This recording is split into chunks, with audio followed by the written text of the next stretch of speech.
single naked bulb swings from the rafters of an abandoned attic, casting trembling shadows on peeling wallpaper and forgotten boxes that leak the scent of mildew and secrets. Beneath its dull glow sits a battered metal desk, its surface buried under loose pages yellowed with age, their margins crowded with frantic notes and crust outlines. At this desk, a hooded figure leans forward, their breath shallow, their fingers stained with ink and something darker. The rhythmic clack of an old typewriter echoes in the hollow attic, like a heartbeat that's forgotten how to keep time. Between each staccato strike, the figure's lips move, whispering the words as they appear, syllables dripping from their tongue like venom. She will feel the cold first, steal against her throat. She will not scream.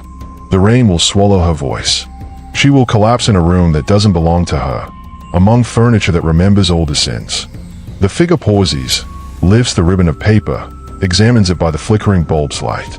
A hand emerges from the cloak's darkness, pale, bony, trembling at the knuckles. A leather-bound journal sits open at their elbow. No title, no name, only pages brimming with dreams-turned instructions. The figure dips a pen, scrapes it along the edge of the typewritten page, editing the future with a flick of the wrist. Their voice grows softer now, almost reverent. This is not a killing. This is liberation. She will die exactly as written. No more, no less. Outside the warped attic window, wind rattles the broken glass.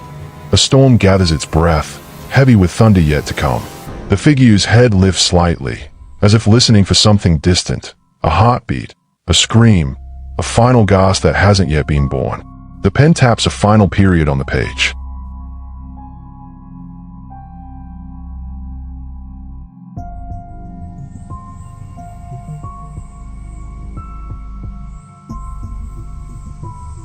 One month later, the storm returns, but this time it breaks over the city's rusting rooftops, flooding alleys and washing sins into the drains.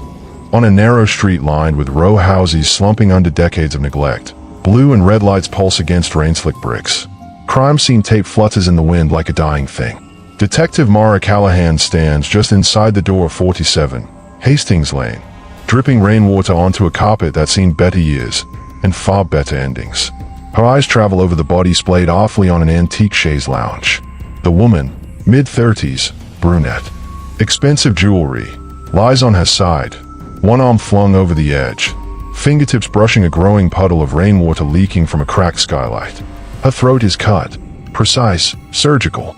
The pale carpet beneath her is soaked a deep, accusing red. But it's not the body that knots Mara's stomach. It's the single sheet of paper pinned beneath the dead woman's limp hand.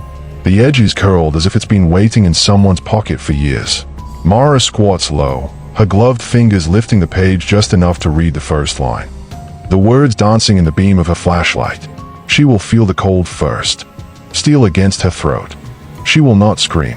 The rain will swallow her voice. She reads it twice, her mouth suddenly dry. She's seen all manner of signatures, scrawled threats, cryptic symbols, trophies left behind like grim autographs. But this is a script, an execution note written before the victim even died. Ruiz, her partner, hovers behind her, shifting uneasily from foot to foot. His breath fogs the air between them. What the hell is that? Mara, some manifesto. Mara doesn't answer. She slips the page into an evidence bag, seals it tight, and stands to face the window. Outside, the storm pounds the glass, a steady percussion that masks the distant wail of sirens. She knows, without knowing how, that this page isn't the killer's first draft. It's a fragment of something larger. A story still being written, line by line, blood by blood. She turns back to the scene, the victim's eyes fixed on a ceiling cracked by years of neglect. The story ended here. Another story begins with Mara, rainwater dripping from her hair, the taste of ink and dread at the back of her throat. Outside, unseen among the cluster of umbrellas and onlookers, someone watches Mara through the blare of rain. A hood pulled low, hands tucked into the pockets of a coat that smells of old paper and damp wood. They turn away before the detective can look up, footsteps vanishing into the storm, carrying the next page, the next murder, the next line that will keep Mara Callahan awake for nights to come. In some way far above the city, an attic waits, empty, patient, whispering to the dark that the story isn't finished yet, not even close.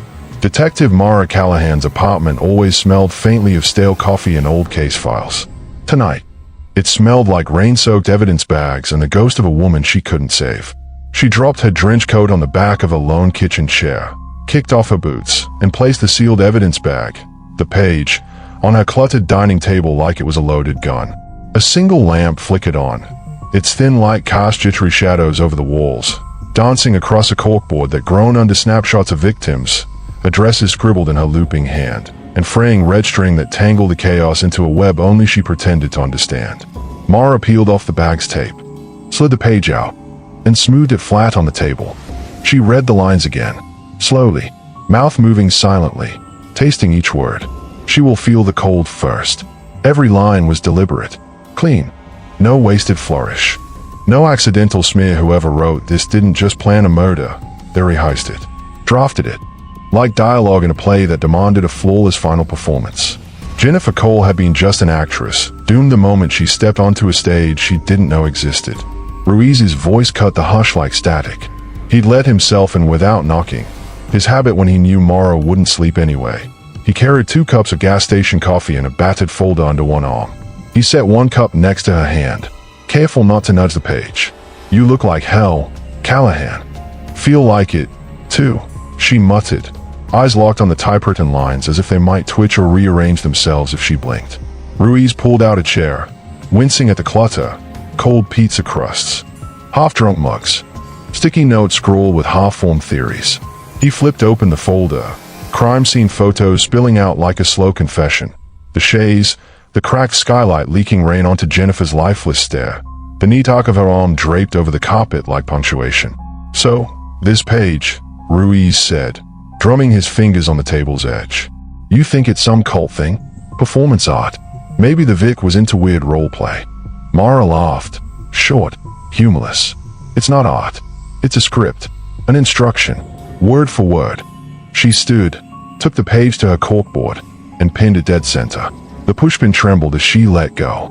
Around it, the crime scene photos looked like satellites orbiting a tiny black sun. She stepped back. The chaos on the board didn't feel any less tangled. A woman murdered exactly as written. A typed page that shouldn't exist. No fingerprints but the victim's, probably from when she tried to grab it, seconds before steel met skin. Ruiz shifted in his chair, eyes flicking to the pinboard's mess.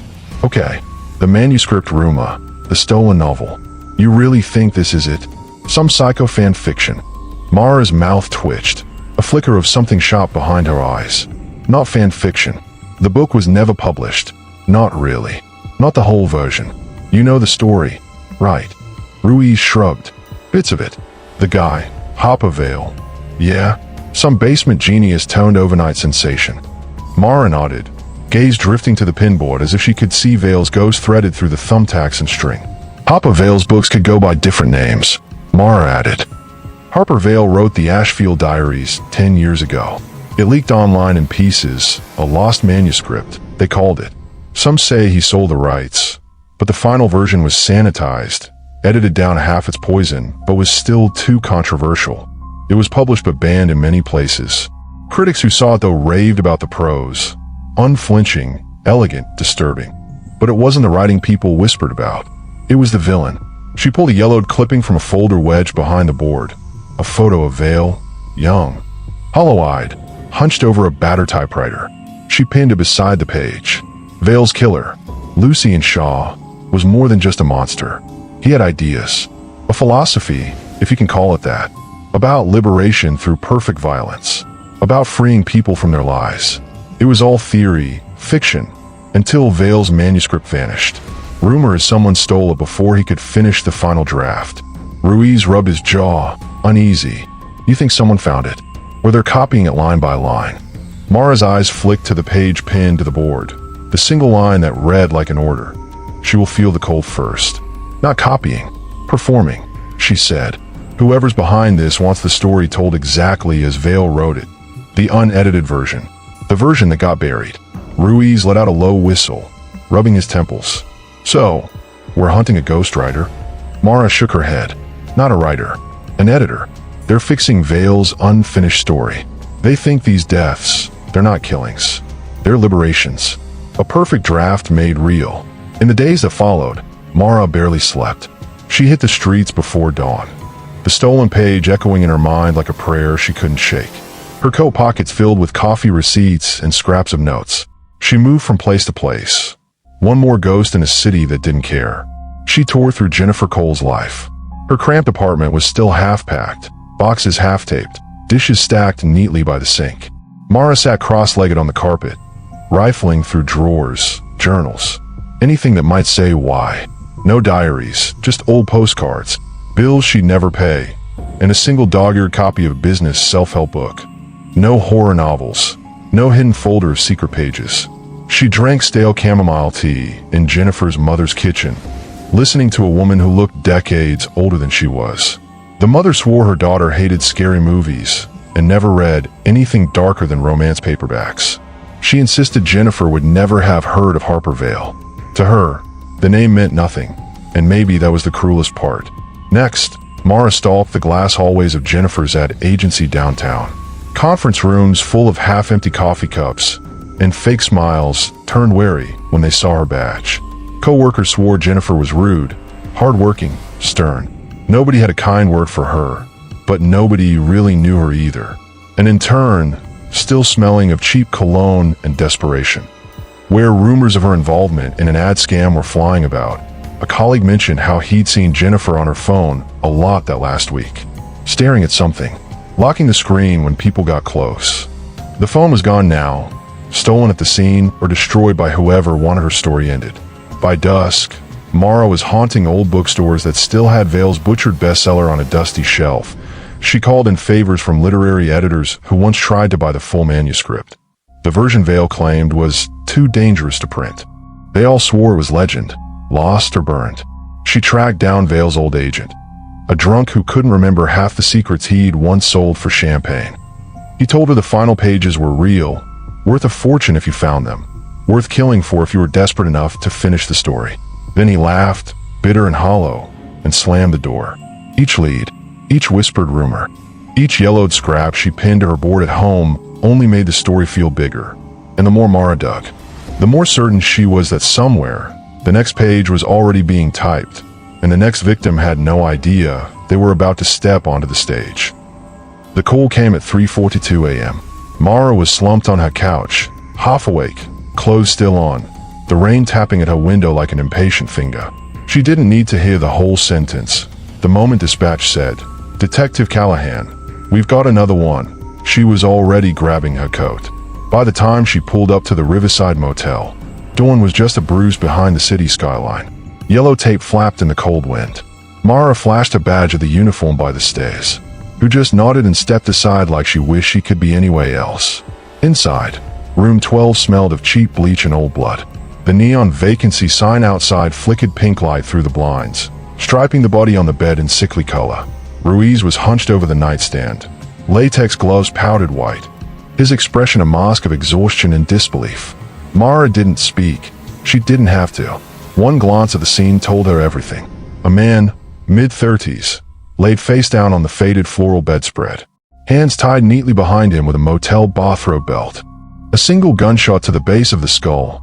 Quiet, precise executioner's work. She stepped closer. On the nightstand, carefully positioned, was a single sheet of paper, crisp, typed, edges increased. The page was like a bullet in her chest. She crouched beside it, reading every word as if her eyes might burn the paper clean. He won't hear the door open, won't feel the barrel until he's already remembering every sin he thought money would hide. He will die with his secret still warm on his tongue. He will never confess. A fresh chill traced her spine. Jennifer Cole had been killed exactly as written. Now Daniel Meeks, a new name, a new method. But the same ritual precision, the same performance. Next to the page sat something new. A torn scrap of notepad paper, handwritten this time in a tight, slanted hand. One single line. Mara knew it before she even read it out loud. The sin is the lie we tell ourselves so we can't sleep. Vale's words. From the fabled manuscript, the pages that never made it to print. A line that had survived only in whispers and half-illegal leaks in old crime forums. Whoever this was, they weren't just copying Vale's style. They were quoting him like scripture. Ruiz straightened up, his side cutting through the hum of the broken neon sign. The victim's name is Daniel Meeks, realtor. Information I've gathered from his ex-wife divorced. Suspected affair, no confession or evidence. One daughter, 8 years old. In the system, no priors. Booked a room with cash. The manager says he checked in alone, stayed quiet. Nobody saw anyone come in or out. Mara stepped around the bed, eyes scanning for anything that didn't belong. A fingerprint, a trace of the ghost who'd written this scene. Nothing. The sheets were still warm. The killer was gone, but the words stayed behind, echoing louder than any gunshot. You think he was here for a reason? Ruiz asked. His voice was softer now. Mara didn't answer right away. She stared at the page. Then the handwritten quote. The first victim had no ties to Vale, no reason to be on the killer's stage. And now Daniel Meeks. Clean record, average life, but the note said secrets. She felt the hook digging deeper. They picked him because of something he didn't confess. She said, voice low. It's not random. They are playing judge and jury. The manuscript's the law. Ruiz pinched the bridge of his nose. So what? Every sin Vale's villain imagined. They are turning them into executions. Mara's eyes flicked to the quote again. Sin is the lie we tell ourselves so we can sleep. Vale's villain, Lucian Shaw, believed the world was a stage for moral purging, each killing an act of forced truth. A brutal salvation. Mara replayed the old rumors until she couldn't anymore. Outside, dawn finally cracked the horizon, spilling gray light over the grimy motel lot. The city woke up, blissfully unaware that another name had been crossed off an invisible list. Mara turned to Ruiz. Bag it all. The page, the quote, the bedding, hell, the lamp if you have to. They are leaving breadcrumbs for us, but we're not seeing the trail yet. They want the story to play out exactly as Vale wrote it. We need to read ahead before they write the next chapter. Ruiz grunted, already barking orders to the text. Mara stood at the door, staring down at the damp hallway carpet. Some way out there, the hooded figure was already typing, humming Vale's poison poetry to life. And she knew with a bone-deep certainty, another page was coming, and another death would follow every word. 2 bodies, 2 pages, one voice behind it all, and Mara couldn't ignore it anymore. She sat in the records room after hours, the old metal fan rattling above her like a tired metronome. Before her, a stack of dog-eared literary articles, grainy scanned interviews, and yellowed printouts of forum posts about the harvest of silence, Harper Vale's novel that never saw daylight. What wasn't published had been terrifying enough. A stylish, chilling thriller about Lucian Shaw, a meticulous serial killer who saw murder as moral art. But it was the unedited manuscript, the original version, the one stolen from Vale's apartment, a copy he kept that was untouched by editors to remember his own words, that had gained cult-like status. Supposedly darker, more ideological, dripping with seductive, dangerous philosophy. A story that didn't just describe death, but tried to justify it. Mara flipped to a printout of an old quote Vale had once scribbled on a cocktail napkin, now archived by obsessed fans. She read it aloud without realizing her voice had found volume. Lucian doesn't kill to silence. He kills to reveal. The sin isn't the act, it's the lie we use to survive it. Across the room, a young analyst named Devin looked up from his keyboard. What does that even mean? He asked, eyebrows raised. Sounds like something a cult leader would post online. Mara stared at the page, the words tattooed in her mind now. The edges of her voice were raw when she finally spoke. It means, we're not punished for the crimes we commit. We're punished for pretending we didn't commit them. She looked at him, her eyes dark, distant. To Lucian, a confession isn't moral. But it's inevitable. And if you won't tell your truth, he'll carve it out of you. Devin blinked. While he turned back to his screen, Mara didn't look away from the page. Her fingers ran over the ink like it might answer her back. Whoever was doing this, whoever was becoming Lucian, wasn't killing for chaos. They were killing for clarity. They believed in this sickness. They believed every corpse left behind was closer to something pure. That terrified her more than any motive. The door slammed open behind her. Callahan.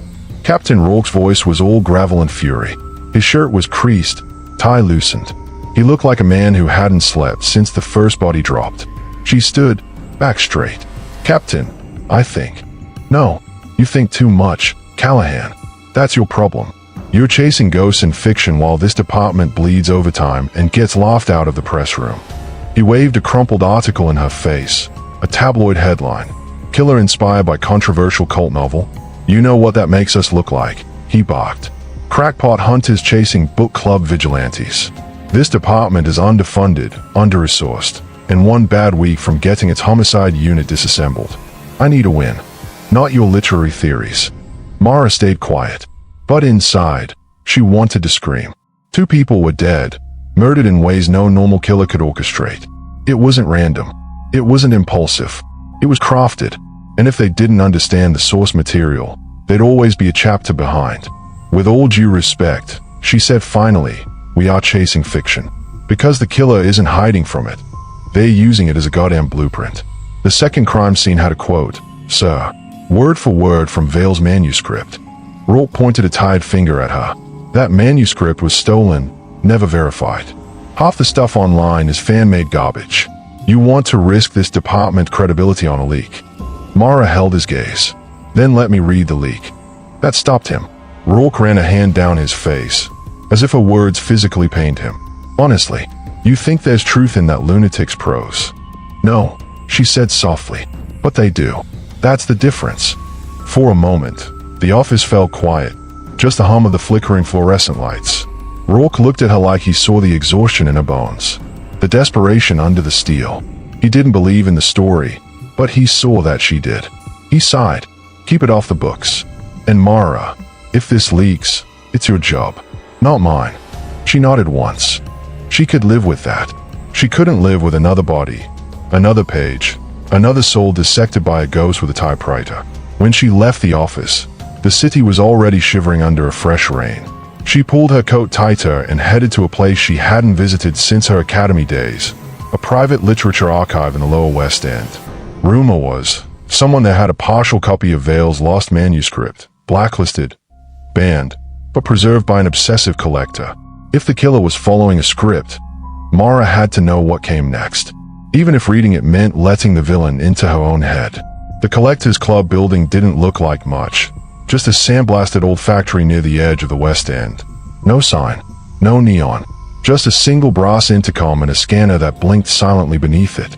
The kind of place that didn't ask for your name, just your status. Mara stood in the rain beside her partner, Ruiz, both dressed down and out of place. Her ID, fake, flawless, printed just hours ago in a basement tech lab 2 precincts over, was tucked tight in her jacket. Ruiz had one too, along with a MIC barely the size of a splinter wide to the inside of his collar. This wasn't technically sanctioned, but nothing about this case ever was. She pressed the ID to the scanner. It blinked green. The door unlocked with a soft click. Inside, the club was another world entirely. Low lighting, velvet walls, old jazz stitched with synth and whispers played low through invisible speakers. The scent of expensive tobacco clung to the air like a ghost. People in tailored black leaned against bookshelves and leather couches, sipping absinthe, murmuring quotes like they were scripture. This was the Page Society, a private literary circle turned obsession club. Membership was limited to 200. Entry required an invitation and an allegiance to rare, often banned literature. Harper Vale's name wasn't openly spoken here, but his legacy was everywhere. Lines from The Harvest of Silence were etched into cocktail napkins. His author photo, distorted and reprinted on a giant canvas, hung over the back bar like a saint's icon. Ruiz leaned close. Place gives me the creeps. Mara nodded slowly, meaning we're exactly where we need to be. They split up. Mara drifted past a reading lounge where someone recited lines from a forgotten Soviet novel, while others nodded solemnly. On a small stage, a man with silver cuffs and a voice like smoke read "To lie is a slow death," a known quote from Vale's unreleased chapter. Every head turned. Mara knew she was in a cult, but one that used literature instead of robes. That's when she saw him, the collector. Malcolm Drayden, thin as a scalpel, bald, with circular red-rimmed glasses and a velvet scarf. He stood beneath a private mezzanine, speaking quietly to a group of sycophants. She recognized his face from a dozen grainy online interviews. A literary king-turned-conspiracy theorist who once claimed to own the only surviving chapters of Vale's original manuscript. She approached carefully. "Malcolm Drayden," she asked softly. He looked at her like he'd known her name long before she spoke. "You don't belong here," he said, but not as an accusation, more like a prophecy. "I heard you know things about Harper Vale. The real version of his work. His eyes brightened. Everyone knows the version they're given. I know the version he never wanted released. He leaned in. Would you like to see it? She nodded. Drayden led her to a side hall behind a curtain of black velvet. Ruiz clocked the movement from across the floor and followed, careful to stay 2 steps behind. The hallway twisted down into a basement space lined with antique shelves. No cameras. No guards. Just rows of locked drawers and the scent of old pages. Malcolm opened a sealed drawer and drew out a thin, red leather-bound folder. "This," he whispered, "is one of the unpublished chapters, chapter 14. Never finished. Too dangerous," they said. Too convincing. Mara's hand hovered above the pages. The title was written in Vale's unmistakable scrawl, "The Doctrine of Elegance." "This is where Lucian stops killing," Drayden said softly, "and starts recruiting. He doesn't want chaos. He wants a community." Mara's stomach tightened. "You think someone's using this?" "I know they are." Drayden's smile didn't reach his eyes. "I sold a transcript to someone 2 years ago. A buyer with strange tastes. I assumed it was just another collector. But then, bodies started showing up." Her pulse quickened. "You know who they are?" Before he could answer, something shifted. Drayden's hand snapped forward, seizing Mara's wrist. His grip was surprisingly strong. "I'm sorry," he whispered, almost gently, "but I can't let you leave." She went for her gun. He was faster. A blade appeared from nowhere, slicing upward. But before it could touch skin, Ruiz barreled through the curtain, tackling Drayden into the shelves. The folio went flying. Pages scattered like bloody feathers. Mara hit the wall, scrambled upright, yanked her weapon and leveled it. "Hands up, Drayden." But he just laughed. That low, cracked laugh of someone who had long since decided the world was a lie. "You don't get it," he hissed, even as Ruiz cuffed him. "This isn't about me. It never was. I was just the courier. He's already writing the next chapter. And you, detective, you in it." Mara's blood ran cold. She stared at the scattered pages, the ink still wet on them smudged, like they'd been written for this moment. And somewhere behind her, the jazz music played on. Soft, inevitable. Drayden sat across from Mara in Interrogation Room 3, motionless for nearly an hour. The only sound was the faint hum of the overhead fluorescent lights and the occasional scratch of Mara's pen as she recorded the silence. Ruiz stood behind the two-way mirror, arms crossed, watching like a shadow. They had him, but he wasn't enough. Drayden didn't ask for a lawyer, didn't flinch. He just stared at the table. Mara finally broke the stillness. "The person you sold the chapter to, who were they?" "Nothing. From looking into your past business transactions, it seems that you do blind transactions. You sell but you don't know who to." She raised her eyebrows at him. "Not a word." She tried again, but someone had to send the money. "The messages. You kept records. You always do." Still, Drayden said nothing. His eyes were distant, distracted. Not empty, full of something old and sharp. She leaned in. "You helped a killer." He finally turned to look at her. "I didn't help," he said, voice calm and unnervingly serene. "I shared." Mara blinked. "Shared?" "I passed along what needed to be heard. What's been buried by editors and cowards and critics. The truth Harper Vale tried to give us, before they censored him. Before they made Lucian just another villain, instead of what he really was." She felt the heat rise in her chest. What was he? A prophet? A philosopher with a butcher's knife? Drayden smiled faintly. A surgeon. Not of flesh, of deceit. She rose from her seat. "You're done." "Detective," he said as she opened the door. "Don't mistake the pain for cruelty. People need to bleed to know they are alive and make choices that can affect others. That's all this is." Ruiz entered the room with 2 uniformed officers. Drayden went quietly, as if being arrested were a ceremonial act. They'd hold him on conspiracy, obstruction, accessory after the fact. Something would stick. By the time the paperwork was filed, Mara felt the edges of her mind fraying. The case was too big, too layered, half written in blood, half in riddles. Every answer opened a new door, and behind every door was another page.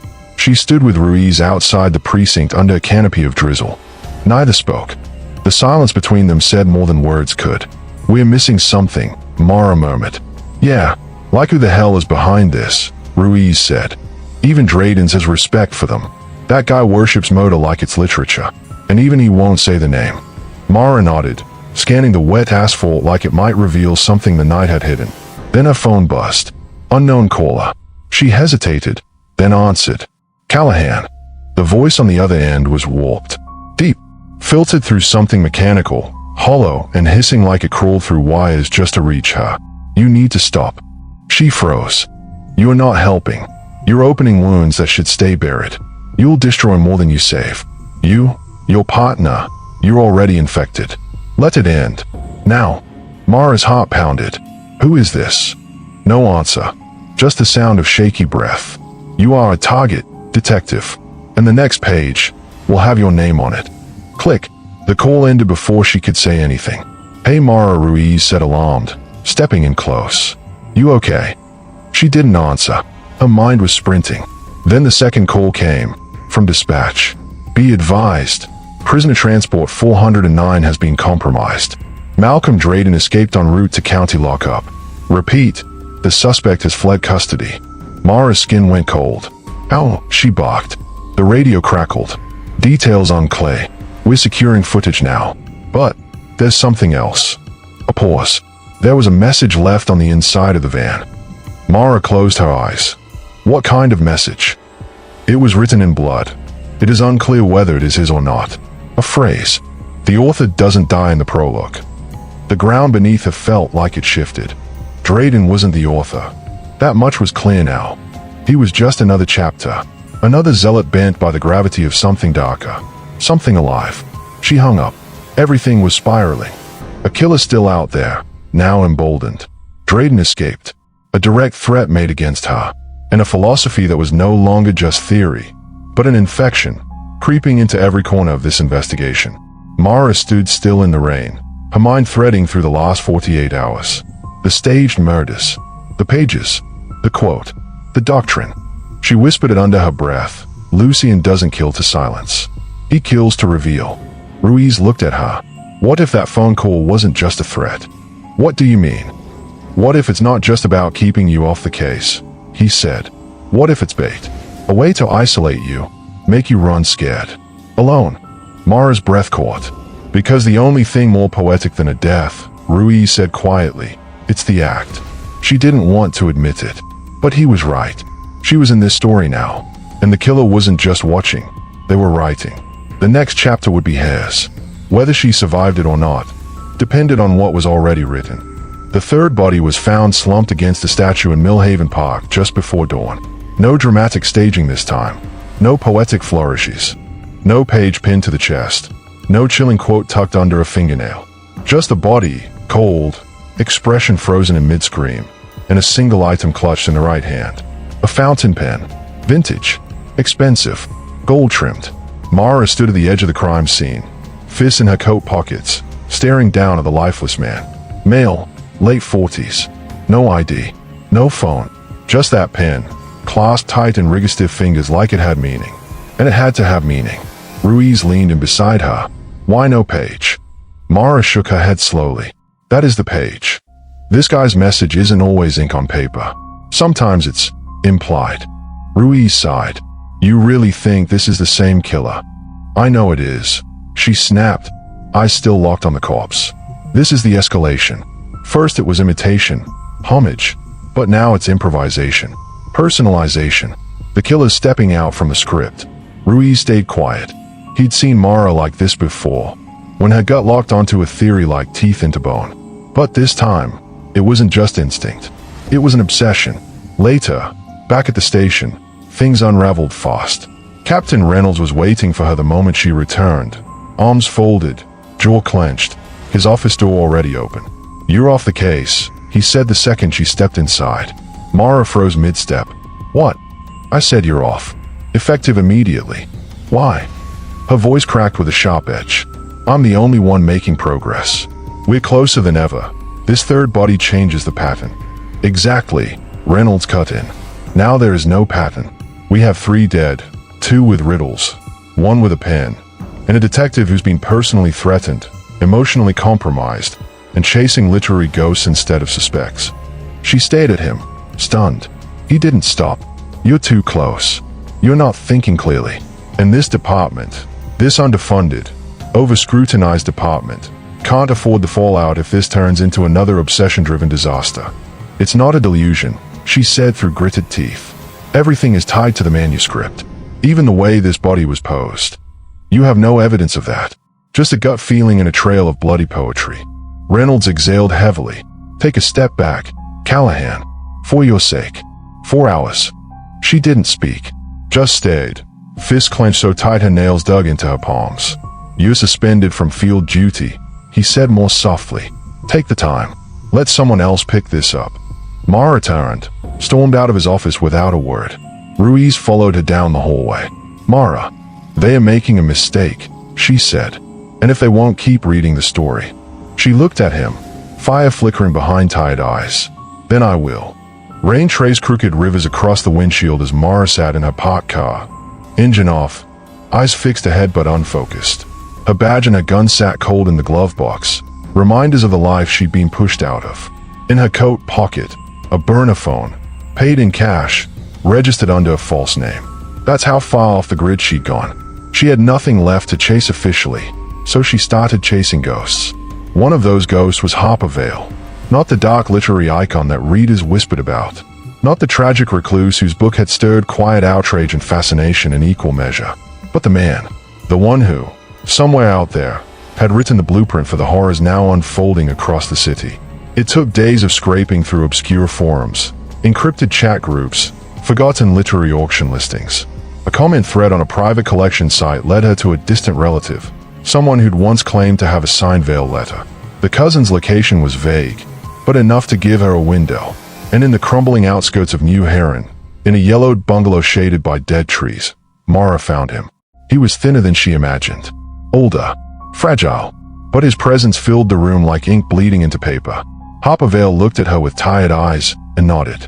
"I know why you are here," he said before she even spoke.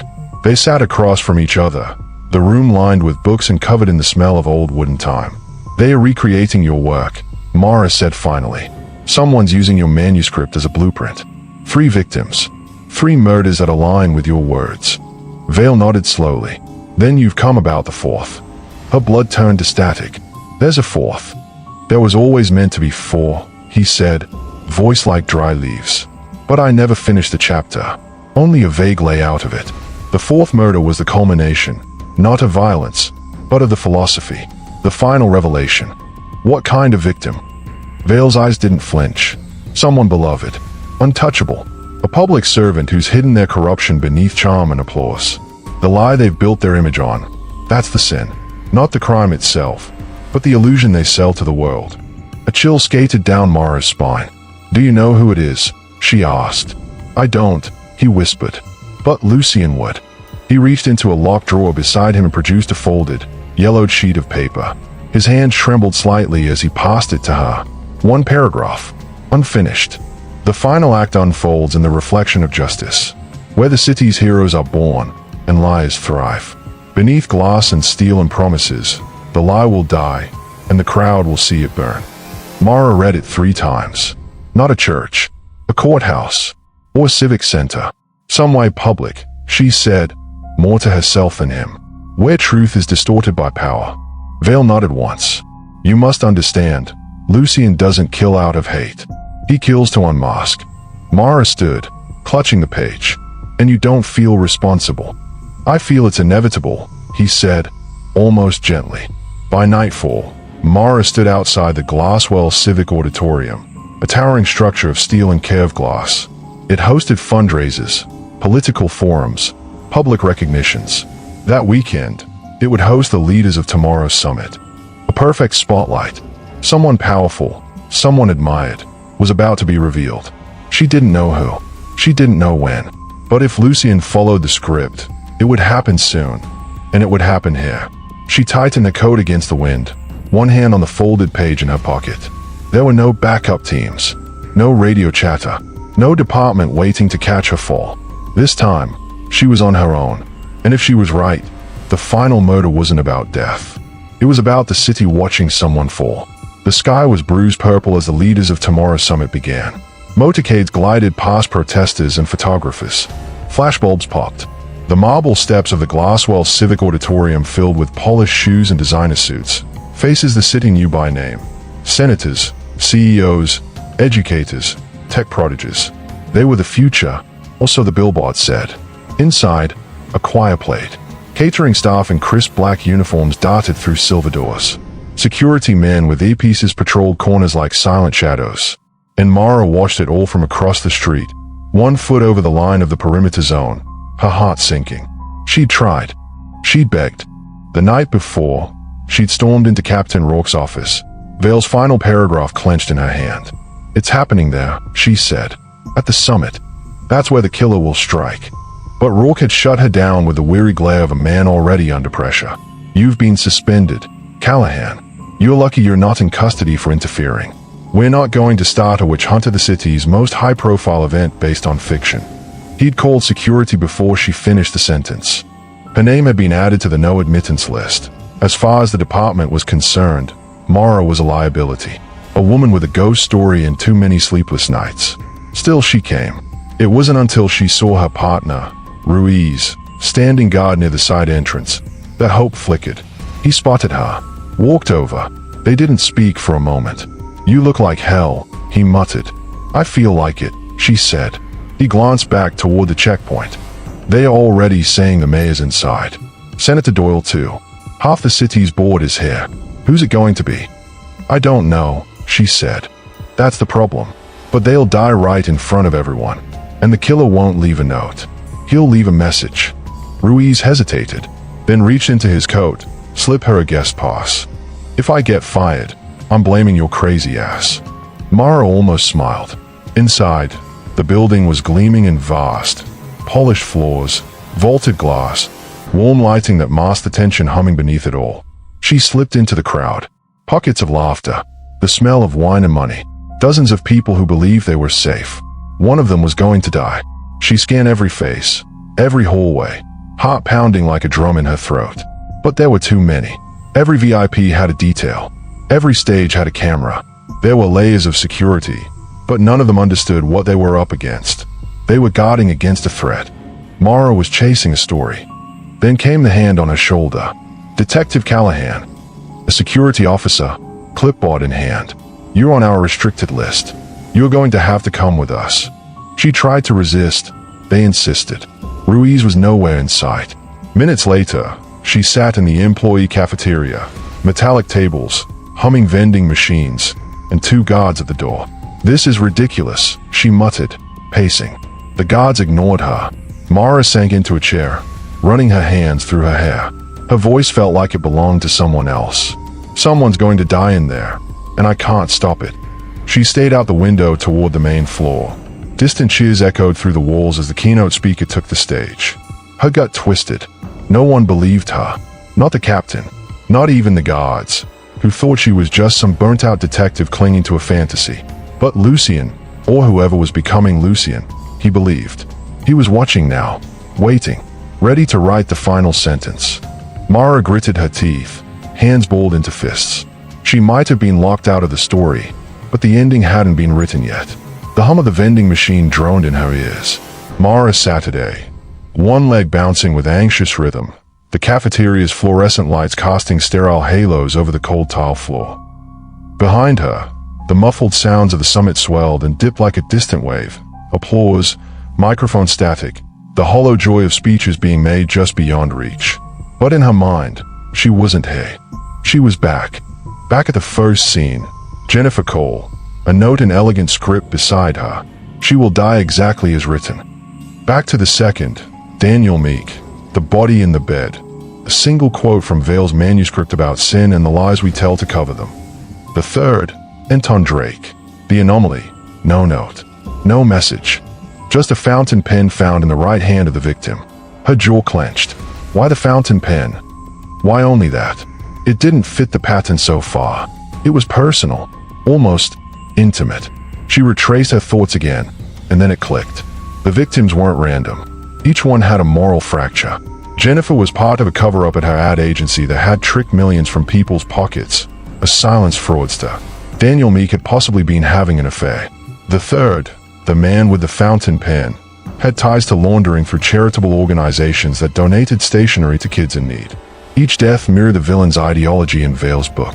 Lucian didn't kill for vengeance or chaos. He killed to reveal the lie. The sin wasn't the act. It was the public mask over it. And suddenly she remembered the quote again. The final act unfolds in the reflection of justice, where the city's heroes are born and liars thrive. Her breath caught. It wasn't about status. It was about betrayal. Her eyes darted to the guard standing near the cafeteria door. She stood. I need to speak to my partner. Now. No one's going anywhere. The guard said, barely looking up. I know who the target is. She snapped. No, listen to me. Her voice cracked with desperation. Is here, Martin Langston, the education chancellor. There was an old case.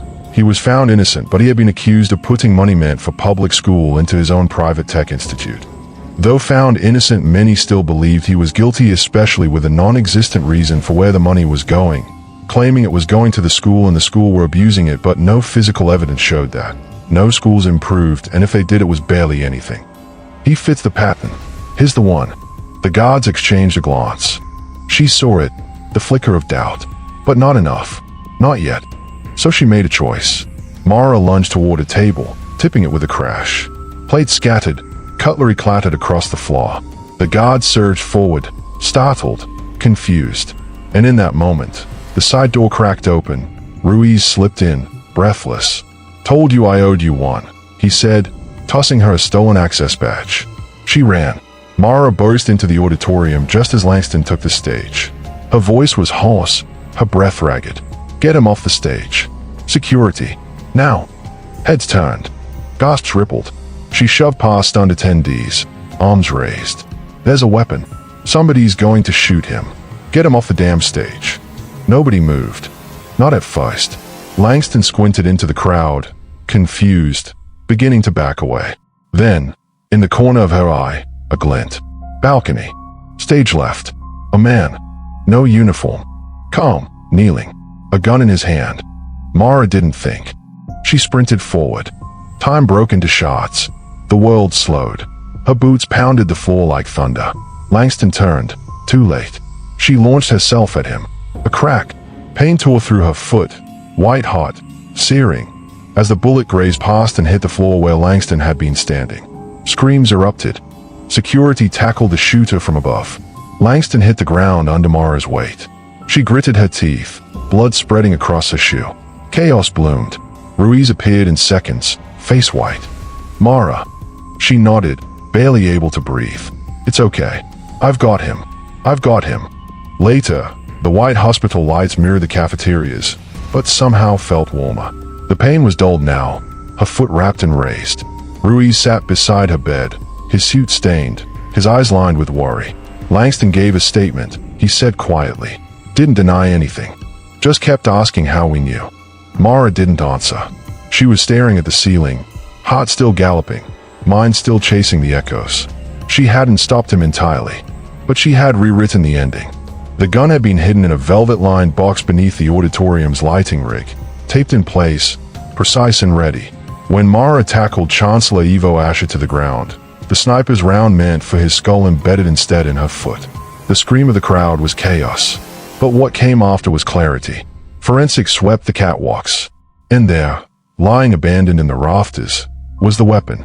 The killer had left it behind, but they hadn't planned for Mara to live. And they hadn't worn gloves. By the time Mara was in surgery to remove the bullet, the prints were already matched. The shooter, Dylan Reese, a tech consultant with ties to a private security firm and a known frequenter of the underground invitation-only club where Mara and Ruiz had found the collector. Reese had no history of violence.